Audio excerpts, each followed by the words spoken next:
Olá, muito boa noite a todos. Começamos agora a entrevista coletiva de hoje. Olha, vocês sabem que cada vez mais os empregos são cada vez mais diferentes. As tecnologias estão aí para exigir mais do empregador, para exigir mais do empregado, para novos serviços serem prestados. E a nossa CLT já tem condições de regular tudo isso? Como é que está essa situação, esse relacionamento emprego-empregador? Para falar sobre esse assunto, nós convidamos hoje um especialista em Direito do Trabalho. Estamos falando com o advogado Agostinho Zequim Pereira, Direito Trabalhista da Lemos e Associados. Doutor Agostinho, muito boa noite. Seja bem-vindo aqui à entrevista coletiva. Boa noite, obrigado pelo convite, espero contribuir com o programa. Pois não. E muito vai contribuir. Zezé de Lima, boa noite. Sua primeira pergunta ao doutor Agostinho. Boa noite, Zé. Boa noite, doutor Agostinho. Bom, doutor Agostinho, quais são as armadilhas hoje que o patrão pode cair? O que tem de armadilha na lei trabalhista aí que pode render muita dor de cabeça num momento seguinte ao emprego? O que nós temos experimentado ao longo do tempo é que as ações judiciais trabalhistas têm sido, a grosso modo, um segundo momento de receber verbas rescisórias. Então a gente tem notado, de fato, que muitos trabalhadores, depois que se desligam do emprego, vão até a Justiça do Trabalho pleitear os mais diversos direitos. Então, seguir a legislação trabalhista à risca é muito difícil. A legislação trabalhista brasileira, ao contrário do que acontece com outros países, ela é muito rigorosa, ela é muito rígida e ela é muito detalhista. Então as empresas, em alguns momentos, elas deixam de cumprir a legislação não por intenção de descumprir, mas muitas vezes por falta de conhecimento. A lei muda muito, a lei trabalhista é extremamente dinâmica e aquela empresa que não está acompanhando o dia a dia da legislação, ela pode acabar sofrendo uma reclamação trabalhista no futuro. Então, o registro correto do empregado, as empresas sofrem muito com um problema chamado equiparação salarial, né? Conforme a empresa tem um número considerável de empregados, ela acaba sofrendo com um tratamento diferente entre esses empregados. Então, às vezes promove um empregado para uma atividade que outro já exerce aquela mesma atividade, mas paga um salário diferente, às vezes gosta mais de um empregado, gosta menos do outro, quer agradar um empregado pagando um salário maior, e aquele que ganha salário menor, em algumas situações, ele pode postular o que a gente chama de equiparação salarial.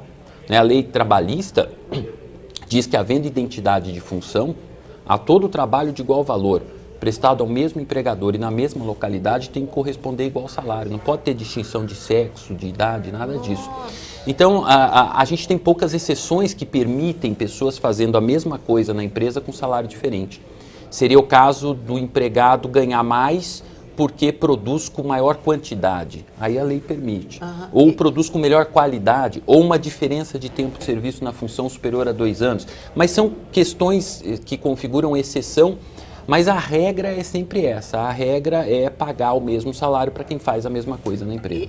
E as empresas, elas estão atentas a isso? Ou as empresas, elas acabam negligenciando e isso torna um problema para elas? Porque dependendo do número de funcionários, você pode inviabilizar uma empresa, né? Exatamente. Elas acabam negligenciando.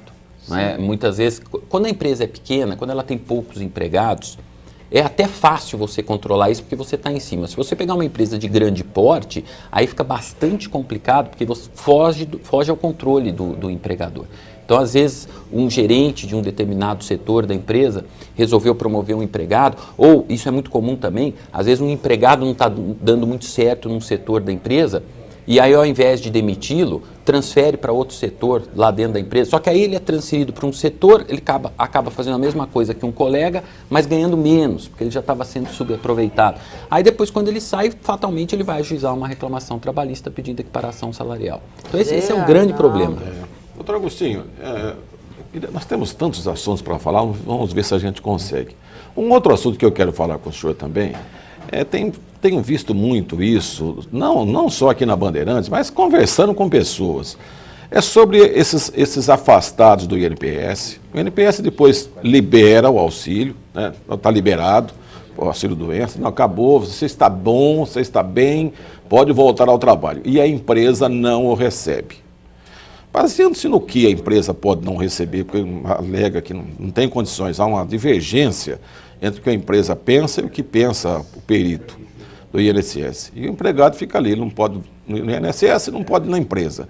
Explica para nós essa situação, o que se pode fazer para evitarmos essa situação ou para resolvê-la? O empregado, quando é afastado por motivo de doença ou acidente, ele passa por perícias periódicas lá no INSS. Se ele obtiver a alta médica, aí ele tem que voltar para a empresa e a empresa, em princípio, tem que recebê-lo. Se houver alguma divergência no entendimento dele estar ou não apto a regressar ao trabalho, aí o trabalhador tem que se valer de uma ação judicial para tentar obter a prorrogação do benefício ou, em casos extremos, até a aposentadoria por invalidez. Então, esse tipo de situação deve merecer do trabalhador uma preocupação de ir até o judiciário questionando a decisão do perito do INSS. Mas ele não pode questionar a decisão da empresa, porque o perito é o perito, a empresa não é perita. Ele não pode questionar a decisão da empresa? A decisão da empresa no sentido de não aceitá-lo? De não aceitá-lo. Pode, também pode. Mas aí, se a empresa chega a esse extremo de não aceitá-lo, ela está respaldada por uma decisão do médico da empresa. Né? Quando a empresa recebe um empregado que teve alta do INSS, ela não rejeita esse empregado sem uma razão específica para isso. Ele passa por um médico. Não é bom entrar contra os dois, não, por via das dúvidas? É possível também, só que aí isso vai ter um problema que vai mudar a competência, né? Se for uma ação proposta contra a empresa, questionando um ato, a competência é da Justiça do Trabalho. Sim. Se for entrar com uma ação contra o INSS, a competência é da Justiça Comum. Então, isso cria um conflito de competência. Mas pode entrar? Também pode, também é possível, mas a empresa, como eu disse, ela dificilmente ela vai rejeitar receber um empregado se ela não tiver bem respaldada com esse tipo de decisão, né? Ela tem que estar alicerçada. Fatalmente o médico da empresa vai ter examinado, se entender que aquele empregado não tem condições de voltar, em muitos casos a própria empresa vai até o INSS buscando que o INSS reveja a sua posição. Mas em tese o empregado, se entender que está sendo lesado no seu direito, também pode ajuizar uma ação contra a empresa. E aí o problema é que ele fica, né, Zezé? O empregado nesse caso fica aí sem receber nada de lugar algum enquanto rola na justiça. Imagine a situação. Torçam para nunca acontecer com vocês. Doutor Agostinho, houve um tempo em que a justiça trabalhista era vista com muita desconfiança. Assim, caiu na justiça do trabalho, o patrão perdeu, o funcionário vai ganhar. Como é que está isso hoje? Continua dessa forma? Ou hoje as coisas mudaram? Como é que é? Qual a chance aí de um contra o outro? Antes falavam 90% para o empregado, 10% para o empregador. É essa a proporção ainda?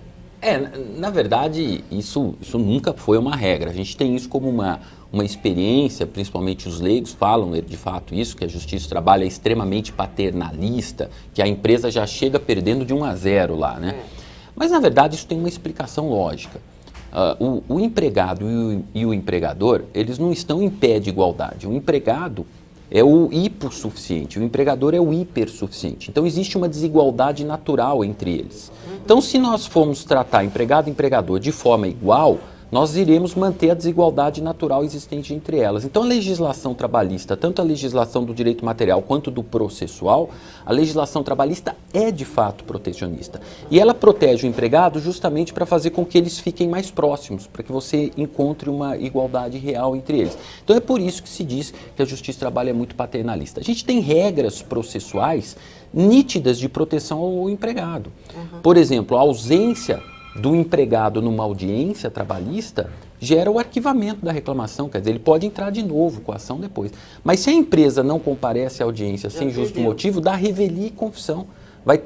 Serão considerados verdadeiros os fatos alegados pelo empregado na petição inicial.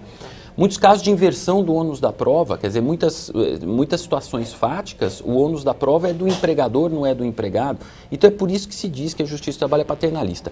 Mas a grande verdade é que o juiz, ele é justo. Ele tem que aplicar a justiça no caso concreto. Porque muitas vezes eu já vi alguns casos, assim, essa relação, acho que empregada doméstica e patrão é bastante conflituosa. E de empregadas ingressarem assim na justiça sem nenhuma razão, sabe? Alegando tipo que não recebeu, o patrão foi burro o suficiente para não pegar recibo. Aliás, sou burra, porque eu não pego recibo. Mas eu paguei, a troco de quê? Você vai ter uma pessoa trabalhando... Para auxiliar da Zezé, portanto, né? Não, Rosana, tadinha, ela é ótima. Aliás, por Jamais, eu nem eu vou peço deixar meu cartão com ela. em paternalismo, eu estava me lembrando. Tem um amigo Mas que... esse tipo de relação assim, que se mente, hoje melhorou? Porque houve uma época que as pessoas mentiam à vontade e ainda levavam. Melhorou isso? Olha, veja, principalmente em se falando de relação de emprego doméstico, que a informalidade é muito maior, quer dizer, essa situação Ainda que você está colocando, Zé, são poucas, eu conto nos dedos as pessoas que eu conheço que pegam recibo de pagamento para empregado doméstico, porque a relação tem que pegar? muito... Tem que pegar. A legislação trabalhista diz que a prova do pagamento de salário é o recibo de pagamento. E pode né? fazer retroativo agora? Perguntaria a Zezé numa consulta 15 pública anos aqui. eu faço. Não, o recibo ele tem que ser emitido na ocasião do pagamento e ele comprova de fato. Mas o senhor diz, tem que pedir tem recibo. que pedir. Quer dizer, e se não tiver o recibo, nada obsta que você procure produzir uma prova em audiência de que... Testemunha, mas é muito difícil ter testemunha de pagamento de salário de empregado doméstico. A não ser que você tenha 2 empregados domésticos, pague no mesmo dia, na mesma hora, um vendo o outro. Então, quer dizer, senão fica muito difícil. Agora, a questão é que, de fato, se o empregado diz que não recebeu, e a lei diz que o pagamento é feito mediante recibo, se o empregador não consegue provar o pagamento, ele vai ser condenado invariavelmente. Porque o juiz do trabalho também ele não tem quem acreditar, né? Se o trabalhador fala que não recebeu e o empregador fala que pagou, alguma prova tem que ser produzida. Você pega recibo? Não, eu não pego também, viu? Mas eu vou até chamar um intervalo aqui, porque tem uma outra situação, o Zezé falava de pegadinha, tem uma situação nova nesse relacionamento com o empregado, que é o seguinte, né? Você deixa o telefone seu nas mãos do empregado no final de semana. E aí, tem que pagar hora extra? Esse é um problema que está pegando aí.